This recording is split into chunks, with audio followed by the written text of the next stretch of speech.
training class of MABM. Today in class 4 science we will study our first chapter of term 1, that is chapter number 5, our food, हमारा भोजन. In this chapter we shall learn about, इस chapter में हम किन किन बारे में अध्ययन करेंगे वो है नंबर 1 न्यूट्रिएंट्स इन फूड, खाने में पोषक तत्व हमारे जो होते हैं हम उनके बारे में पढ़ेंगे कि क्या क्या होते हैं. नंबर 2 कुकिंग, खाने के बारे में हम पढ़ेंगे. नंबर 3 प्रिजर्वेशन ऑफ फूड, भोजन को हम कई घंटों तक कैसे संरक्षित करके रख सकते हैं, तो हम संरक्षण पढ़ेंगे भोजन का. और नंबर 4 अ बैलेंस डाइट, और जो संतुलित आहार होता है हम उसके बारे में पढ़ेंगे. तो बच्चों अब आइए हम एक एक करके इन सभी टॉपिक्स को पढ़ते हैं. तो आइए बच्चों अब हम चैप्टर स्टार्ट करते हैं. चलिए अब मैं रीड करती हूँ और आप साथ में आपको समझाती भी जाऊँगी, आप साथ साथ में समझते रहिएगा. Our food, chapter number 5. We do many activities like playing, reading, walking and talking. हम बहुत सारी गतिविधियों को करते हैं. वो गतिविधियाँ हमारी कौन कौन सी हैं देखिए. प्लेइंग, खेलते हैं. रीडिंग, पढ़ते हैं. वॉकिंग, चलते हैं. और टॉकिंग, बात करते हैं. We need energy to do all these activities. From where we get energy. इन सभी एक्टिविटीज़, इन सभी गतिविधियों को करने के लिए हमें एनर्जी चाहिए, ताकत चाहिए, ऊर्जा चाहिए. वो हमें कहाँ से मिलेगी? फूड गिव्स अस एनर्जी, वो हमें भोजन से मिलती है. Food also helps us to grow and protects us from many diseases.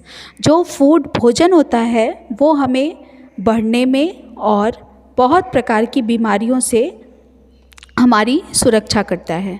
दस food is essential for our survival. इसलिए हमें जिंदा रहने के लिए फूड यानी भोजन की बहुत ही आवश्यकता होती है. We eat a variety of food. The food we eat depends on its availability, our taste and our body requirements. हम विभिन्न प्रकार के भोजन करते हैं. The food we eat depends on its availability. जो फूड हम खाते हैं वो किस मात्रा में उपलब्ध है, हमारा टेस्ट कैसा है, हमारा स्वाद कैसा है, और हमारी बॉडी को की रिक्वायरमेंट क्या है, बॉडी को हमारे क्या चाहिए, इस हिसाब से हम तरह तरह के फूड का इस्तेमाल करते हैं. Look at the following. These food items looks very different from each other. देखिए आपकी किताब में कुछ फूड आइटम्स बने हुए हैं. ये फूड आइटम्स जो हैं ये एक दूसरे से बिल्कुल अलग दिख रहे हैं. But in each food item, लेकिन हर एक फूड आइटम में many useful substances are present. बहुत सारे यूज़फुल सब्सटेंस, यानी यूज़फुल सब्सटेंस क्या होते हैं? यूज़फुल सब्सटेंस मीन्स होता है उपयोगी तत्व. बहुत सारे उपयोगी तत्व इसमें मौजूद हैं. These useful substances are known as nutrients. इन्हीं यूज़फुल सब्सटेंसेस को हम न्यूट्रिएंट्स कहते हैं, और न्यूट्रिएंट्स की हिंदी होती है पोषक तत्व. Different food items have different nutrients in different amounts. विभिन्न प्रकार के भोजन में विभिन्न प्रकार के पोषक तत्व मौजूद होते हैं अलग अलग मात्रा में. There is no single food item that contains all the nutrients. कोई भी ऐसा भोजन नहीं होता जिसमें सभी पोषक तत्व मिल जाएं जिनका हमें हमारी बॉडी को ज़रूरत हो, इन द राइट क्वांटिटी. और उसी बिल्कुल सही मात्रा में एक फूड आइटम में सभी पोषक तत्व एकदम सही मात्रा में नहीं मिल सकते. Thus we have to eat many kinds of food. इसीलिए हम लोगों को कई प्रकार के भोजन को ग्रहण करना पड़ता है. Let us now learn about the functions of various nutrients and their main sources. अब हम क्या पढ़ेंगे बच्चों? अब हम पढ़ेंगे कि न्यूट्रिएंट्स जो पोषक तत्व होते हैं वो कितने प्रकार के होते हैं. अलग अलग पोषक तत्व के बारे में अब हम पढ़ेंगे, और वो उनका स्रोत क्या है, वो कहाँ से हमें मिलते हैं, उनके बारे में अब हम पढ़ेंगे. तो आइए स्टार्ट करते हैं. Nutrients in food. There are 5 nutrients that are found in food. 5 प्रकार के पोषक तत्व भोजन में पाए जाते हैं। कौन कौन से हैं देखिए, proteins, carbohydrates, fats, vitamins and minerals. ये 5 प्रकार के पोषक तत्व भोजन में हमें मिलते हैं। Besides these, food also contains roughage and water, which are also essential for our body. और एक और है जो क्या है, वाटर और रफेज, फाइबर और वाटर जो है ये भी हमारी बॉडी के लिए बहुत ही उपयोगी होते हैं। अब बच्चों पेज नंबर 42 पर आइए। सबसे पहला न्यूट्रिएंट है हमारा प्रोटीन्स। तो अब हम प्रोटीन्स के बारे में पढ़ेंगे। Proteins are the nutrients that help us to grow. Proteins ऐसा पोषक तत्व है जो हमारे शरीर को बढ़ने में मदद करता है। Our body is made up of many tiny cells. हमारी बॉडी जो है वो बहुत छोटी छोटी सेल से मिलकर बनी है। These cells get damaged by continuous working. जब हम लगातार काम करते रहते हैं तो ये जो सेल्स हैं ये डैमेज हो जाती हैं। ठीक, proteins help in repairing these cells. तो प्रोटीन्स क्या करता है, प्रोटीन जो सेल हमारी डैमेज हो जाती हैं उनको सुधारने का, रिपेयर करने का काम करता है। This is why they are called body building materials. इसीलिए हम प्रोटीन को बॉडी बिल्डिंग मटेरियल भी कहते हैं। Growing children need more proteins than adults. जो बढ़ते हुए छोटे बच्चे होते हैं उनको बड़ों के मुताबिक ज़्यादा प्रोटीन की आवश्यकता होती है। So they should take a protein rich diet. इसलिए वो प्रोटीन से भरी हुई चीज़ों को लेने की सलाह उनको दी जाती है। The following food items are rich in proteins. यहाँ पे आपके बुक में कुछ फूड आइटम्स दिए हैं। ये क्या होते हैं, इनमें प्रोटीन बहुत ज़्यादा मात्रा में होता है। जैसे देखिए पीस दी हुई है, मटर, बीन्स दी हुई हैं, पल्सेस, दाल जो हमारी होती वो दी हैं, चीज़ दिया हुआ है, फ़िश। इन सब चीज़ों में क्या होता है कि प्रोटीन जो होती है वो काफ़ी ज़्यादा मात्रा में होती है। इसलिए जब हम इन चीज़ों का सेवन करते हैं तो इन चीज़ों से हमें जो मिलता है वो है प्रोटीन न्यूट्रिएंट हमें मिलता है। अब हम अपने नेक्स्ट न्यूट्रिएंट पे आते हैं जो है कार्बोहाइड्रेट्स।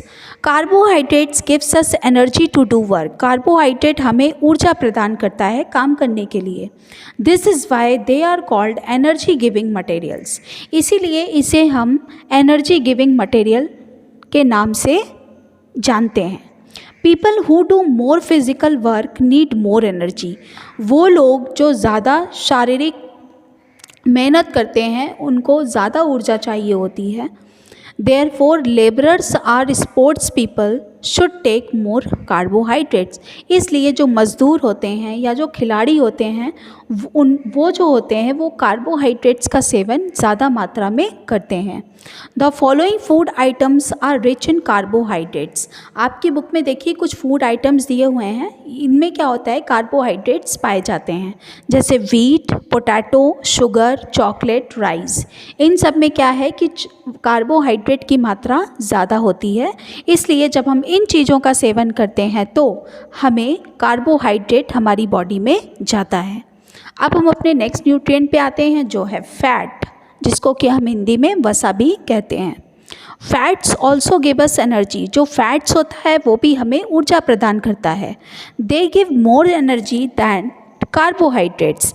लेकिन ये जो होता है ये क्या करता है कि कार्बोहाइड्रेट्स के मुताबिक हमें ज़्यादा एनर्जी देता है। यानी कार्बोहाइड्रेट हमें कम एनर्जी देता है लेकिन जो फैट होता है वो हमें ज़्यादा एनर्जी देता है। Fats keep our body warm. और फैट जो होता है वो हमारी बॉडी को, हमारे शरीर को गर्म रखता है, वार्म रखता है।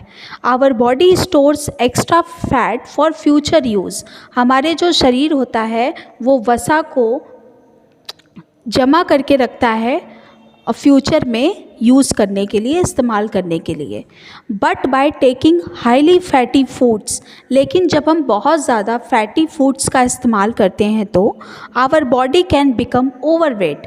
हमारी जो बॉडी है वो ओवरवेट हो जाती है, यानी जितना वेट हमारी बॉडी का नहीं होना चाहिए उतना ज़्यादा हो जाता है, तो हमारी बॉडी जो है वो थोड़ा भड़कीली और भद्दी लगने लगती है। क्यों? क्योंकि हमारी शरीर में फ़ैट की मात्रा ज़्यादा हो जाती है, तो हमारा जो वज़न है वो बढ़ जाता है। The following food items are rich in fats.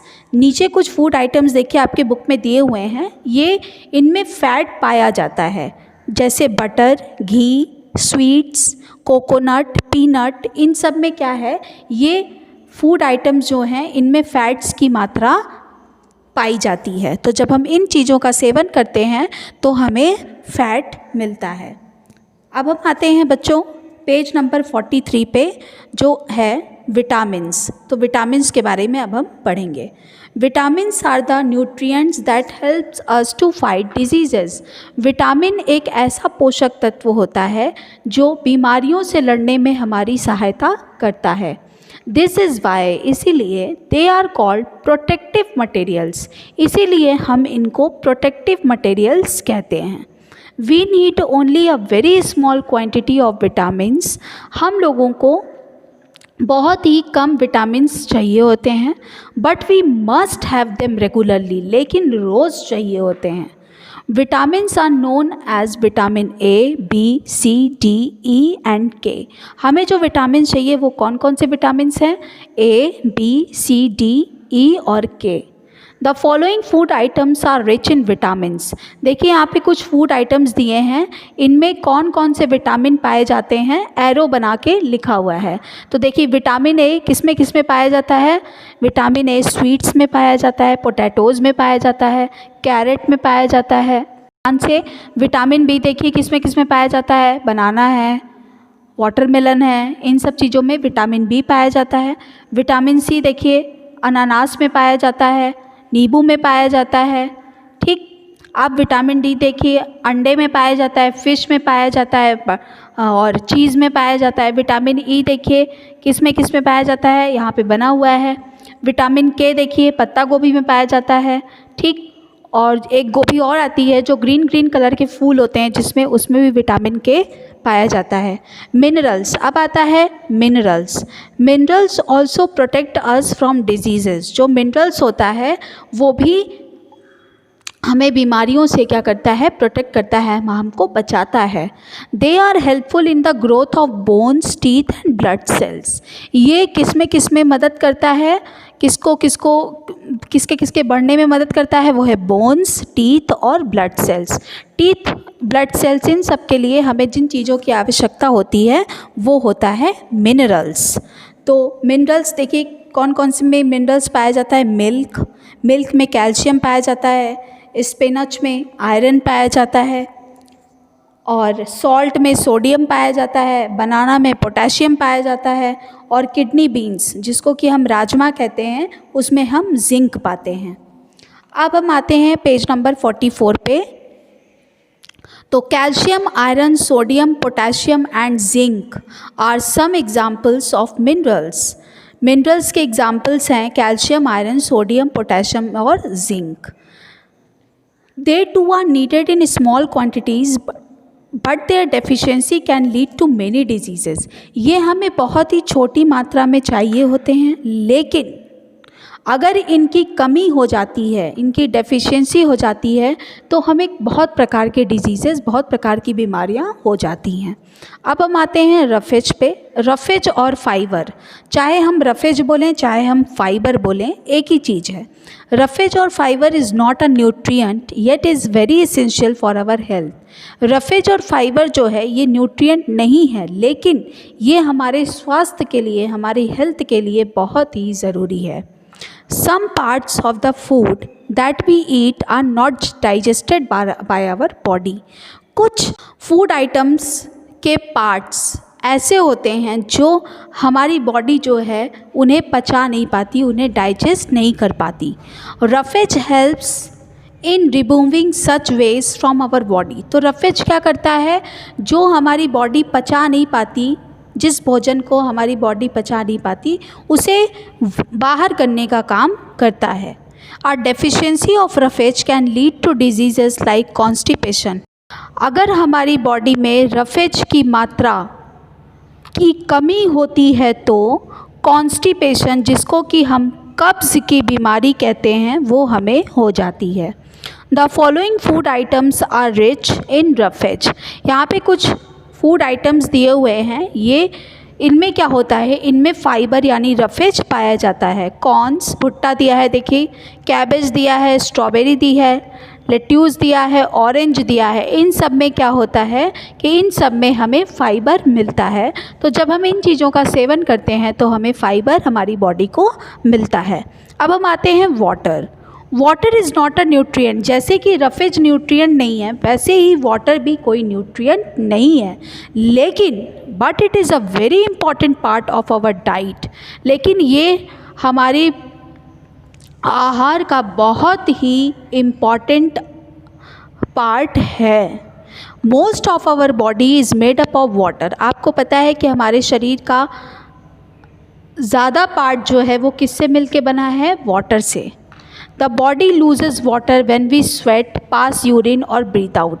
हमारी बॉडी से वाटर लूज़ होता है, निकलता है कब कब, जब हमारे शरीर में पसीना होता है, हम यूरिन पास करते हैं, और जब हम ब्रीथ आउट करते हैं, तो जब हम सांस बाहर निकालते हैं तो। If the body lakhs water, अगर बॉडी में पानी की कमी होगी तो क्या होगा, it's organs will not function properly. जो शरीर के अंग हैं वो फंक्शन, वो उनमें जो गतिविधि होती रहती है वो सही से नहीं हो पाएगी। So we need to drink plenty of water every day. इसीलिए हमें रोज़ बहुत ज़्यादा मात्रा में पानी पीना चाहिए। अब हम आते हैं अपने नेक्स्ट पार्ट पे, अब बैलेंस डाइट, संतुलित आहार जिसको हम कहते हैं कि हमारे संतुलित आहार क्या होते हैं, अब हम उनके बारे में पढ़ेंगे। तो the food that we eat on a regular basis is called our diet. वो भोजन जो कि हम नियमित करते हैं उसको हम डाइट यानी अपना आहार कहते हैं। We should eat different food items at the right time and in the right quantity. हम खाते हैं क्या, कई प्रकार के फूड आइटम्स को खाते हैं और सही समय पर खाते हैं और सही मात्रा में खाते हैं। Our diet should contain each nutrient in the right amount. हमारा जो आहार होता है उसमें सभी न्यूट्रिएंट एक उचित मात्रा में, एक सही मात्रा में होने चाहिए। Such a diet is called a balance diet. इसी प्रकार के आहार को हम संतुलित आहार कहते हैं।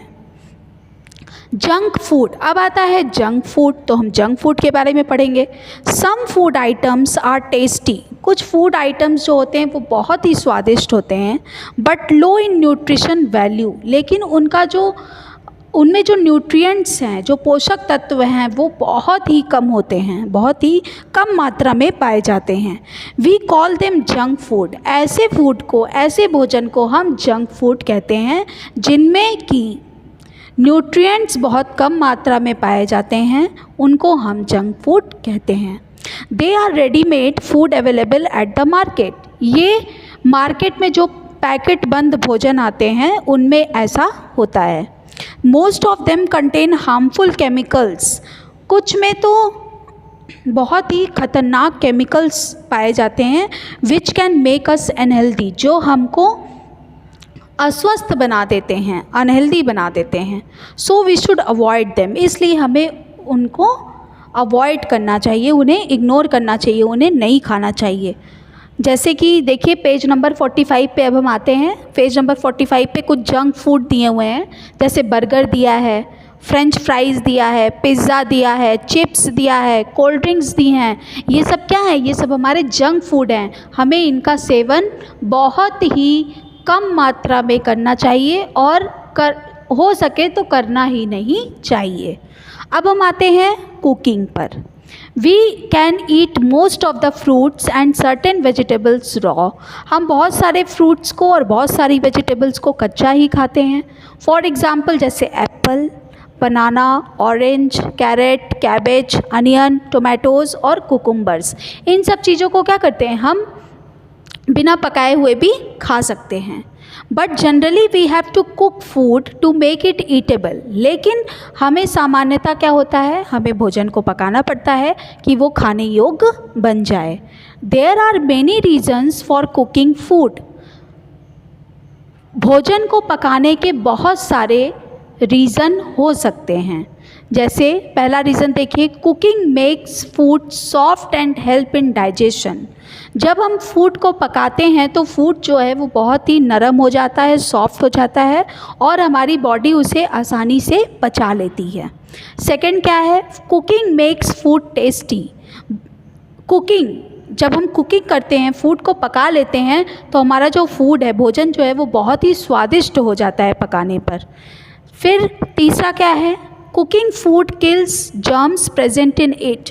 जब हम भोजन को पकाते हैं तो उसमें जो जर्म्स होते हैं, बैक्टीरिया वगैरह जो होते हैं, वो मर जाते हैं। Which can otherwise cause disease, जो कि अगर हम नहीं पकाएंगे तो हम उसे कच्चा अगर खा लेंगे तो हमें बीमारियां हो जाएंगी। तो 3 रीज़न है फूड को पकाने के, वो हमने अभी आपको बताया। अब हम आते हैं मेथड्स ऑफ कुकिंग। कुकिंग के क्या क्या तरीके हैं, कौन कौन से मेथड हैं। तो we cook food in different methods. हम हर प्रकार के भोजन को अलग टाइप से पकाते हैं, तो उन्हीं बारे में अब हम पढ़ेंगे। Some food items like rice, pulses, idlis and eggs are boiled in water और स्टीम। अब देखिए, कुछ फूड आइटम्स ऐसे होते हैं जैसे कि चावल, दाल, इडली, अंडा, ये सब क्या होता है, ये सब पानी में बॉईल किया जाता है या भाप में बॉईल किया जाता है, तब हम ऐसे इसको पकाते हैं। अब देखिए, कुछ फूड आइटम्स ऐसे हैं जो कि हम फ्राई करते हैं तेल में या घी में। वो कौन से हैं, वो हैं डोसा, आमलेट, पराठा, उत्पम, टिक्कीज़। इन सब को क्या करते हैं, हम हल्का फ्राई करते हैं, फ्राई करके पकाते हैं और तब खाते हैं। ठीक, अब हम आते हैं पेज नंबर 46 पे। Some food items like chapatis, corn, meat and papads are roasted over a fire. अब कुछ फूड आइटम्स ऐसे होते हैं जिनको हम आग पे सेक के पकाते हैं, जैसे कि रोटी, भुट्टा, मीट, पापड़, इन सबको हम क्या करते हैं, आग पे सेक के पकाते हैं। Some food items like cakes, biscuits, pizzas and muffins are baked in a furnace और एन ओवन। और कुछ फूड आइटम्स ऐसे होते हैं जिनको कि हम बेक करके बनाते हैं, जैसे केक, बिस्किट, पिज़्ज़ा, ये सब हम बेक करके बनाते हैं। तो हमने कुकिंग के मेथड्स पढ़े, फायर पे आग से जो हम पकाते हैं, जो हम बेक करके अवन में पकाते हैं, जो हम ऑयल या घी में पकाते हैं और जो हम उबाल के पकाते हैं, ऐसे आइटम्स के बारे में हमने पढ़ा। अब हम आते हैं things to remember while cooking. अब कुकिंग के समय, भोजन पकाते समय हमें किन बातों का ध्यान रखना चाहिए, तो चलिए उनके बारे में एक एक करके पढ़ते हैं। Do not over cook food. Food को बहुत ज़्यादा नहीं पकाना चाहिए। It will destroy many nutrients in it. इस ज़्यादा पकाने से क्या होगा, उनमें जो पोषक तत्व होंगे वो ख़त्म हो जाएंगे, डिस्ट्रॉय हो जाएंगे, यानी नष्ट हो जाएंगे। Second, fruits and vegetables should be washed properly before we cut them. फल और सब्जियों को काटने के पहले हमें बहुत ही अच्छे से धोना चाहिए। If they are washed after cutting, अगर वो काटने के बाद हम धोते हैं तो क्या होगा, most of the nutrients gate washed away. काटने के बाद धोने से उनमें जो पोषक तत्व होते हैं वो लगभग समाप्त हो जाते हैं, नष्ट हो जाते हैं। After boiling vegetables the remaining water should be used for making soup, gravy etcetera. अब वेजिटेबल्स, सब्जियों को जब हम बॉईल करते हैं तो उसका जो बचा हुआ पानी रहता है, रिमेनिंग वाटर रहता है, उसे हमें इस्तेमाल करना चाहिए। किस में इस्तेमाल करना चाहिए, उसका सूप बना लेना चाहिए, उसका ग्रेवी बना लेनी चाहिए और बहुत सारी चीज़ों में हम उसका इस्तेमाल कर सकते हैं etcetera. Similarly the water that is left after boiling rice and pulses, इसी प्रकार से वो पानी जो चावल और दाल को पकाने के बाद बचता है, should be used for cooking vegetable, उनका इस्तेमाल हमें सब्जियों को उबालने में या पकाने में करना चाहिए। अब हम आते हैं प्रिजर्वेशन ऑफ फूड, कि हम अपने भोजन को ज़्यादा समय तक इस्तेमाल कर सकें, ज़्यादा समय तक संरक्षित करके, सुरक्षित करके रख सकें, इसके लिए हम क्या करेंगे। If food is left out in the open for a long time it turns stale. अगर हम भोजन को बहुत लंबे समय तक ऐसे खुले में छोड़ देंगे तो वो सड़ जाएगा, वो खराब हो जाएगा। Germs begin to grow in the stale food and it gets spoiled. उसमें क्या होंगे, खुले में जो भोजन रहेगा बहुत लंबे समय तक उसमें जर्म्स पैदा हो जाएंगे और वो धीरे धीरे करके सड़ जाएगा, फिर सड़े हुए भोजन को हम इस्तेमाल नहीं कर पाएंगे। The process by which we can protect food for a long time is called preservation. Preservation हम किसे कहते हैं, उस प्रक्रिया को कहते हैं जिस प्रक्रिया से हम अपने भोजन को सुरक्षित कर सकते हैं काफ़ी लंबे समय तक। ऐसी प्रक्रिया को हम प्रिजर्वेशन कहते हैं। There are many ways of preserving food. Food को प्रिजर्व कर संरक्षित करने के बहुत सारे तरीके हैं। एक एक करके हम उन तरीक़ों के बारे में पढ़ेंगे कि हम अपने भोजन को ज़्यादा समय तक इस्तेमाल करने के लिए कौन कौन से तरीक़ों को अपना सकते हैं। सबसे पहला है फ्रीजिंग। हम उसे फ्रीज़ करके फ्रिज में रख के उसे सही कर सकते हैं, उसे देर तक उस भोजन को हम चला सकते हैं। जैसे at a low temperature food does not spoil for a long time. बहुत ही लो टेम्परेचर में, बहुत ही निम्न तापमान में क्या होगा, फूड जो है हमारा वो लंबे समय तक खराब नहीं होगा। So by keeping food in refrigerators and freezers we can preserve it. इसलिए हम अपने फूड को रेफ्रिजरेटर, फ्रिज में और फ्रीज़र में रख कर संरक्षित कर सकते हैं। पहला तरीका तो फ्रीजिंग का हो गया। अब हम दूसरे तरीके पे पेज नंबर 47 पे आते हैं, जो है Canning. Germs grow in open food. आपको भी मैंने बताया कि जब हम भोजन को खुले में रख देते हैं तो ओपन फूड यानी खुले भोजन में जल्दी जर्म्स पैदा हो जाते हैं। So we keep some food items in air tight cans और बॉटल्स। इसीलिए हम कुछ फूड आइटम्स को बॉटल्स में रखते हैं या कैन में रखते हैं, बंद होता है जो, उसमें रखते हैं तो जो जर्म्स होते हैं वो उसमें एंटर नहीं कर पाते। जर्म्स बॉटल्स में एंटर नहीं कर पाते, इसलिए हम उसे बंद करके रखते हैं। It is called Canning and bottling respectively.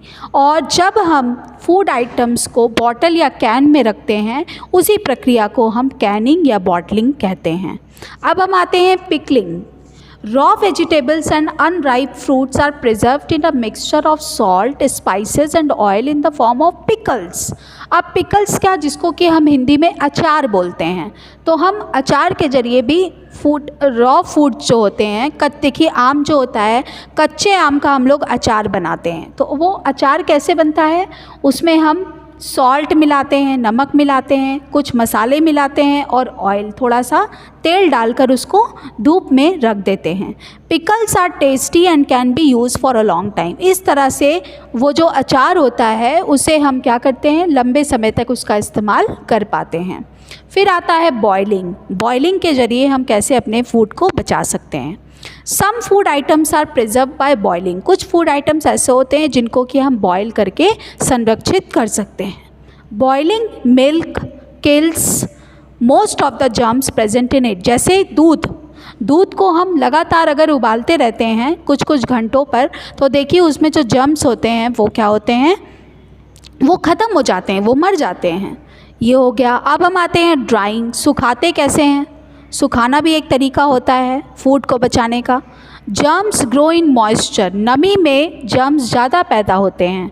If food is dried और dehydrated it can be preserved for a long time. अगर हम फूड को सुखा के रखते हैं तो वो उसका इस्तेमाल हम लंबे समय तक कर सकते हैं। फिर लास्ट मेथड है हमारा पास्चराइजेशन।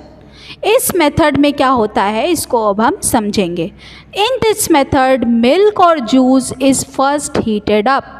इस मेथड में मिल्क या जूस को हम सबसे पहले गर्म करते हैं, then it is cooled immediately.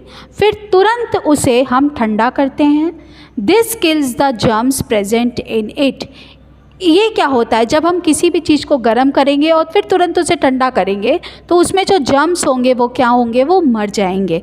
तो बच्चों आपने इस चैप्टर में न्यूट्रिएंट्स के बारे में विटामिन्स के बारे में पढ़ा, बैलेंस डाइट के बारे में पढ़ा, कुकिंग के बारे में पढ़ा, मेथड्स ऑफ कुकिंग के बारे में पढ़ा, प्रिजर्वेशन ऑफ फूड के बारे में पढ़ा। अब ये चैप्टर आपका यहीं पे समाप्त होता है। क्या करें, इसके पीछे बुक के पीछे जो भी एक्सरसाइजेस दी गई हैं उन्हें आप पहले खुद से करने का प्रयास करिएगा, फिर हम आपको पीडीएफ के माध्यम से क्वेश्चन आंसर एक्सरसाइजेस पीडीएफ के थ्रू आपको प्रोवाइड करवाएंगे।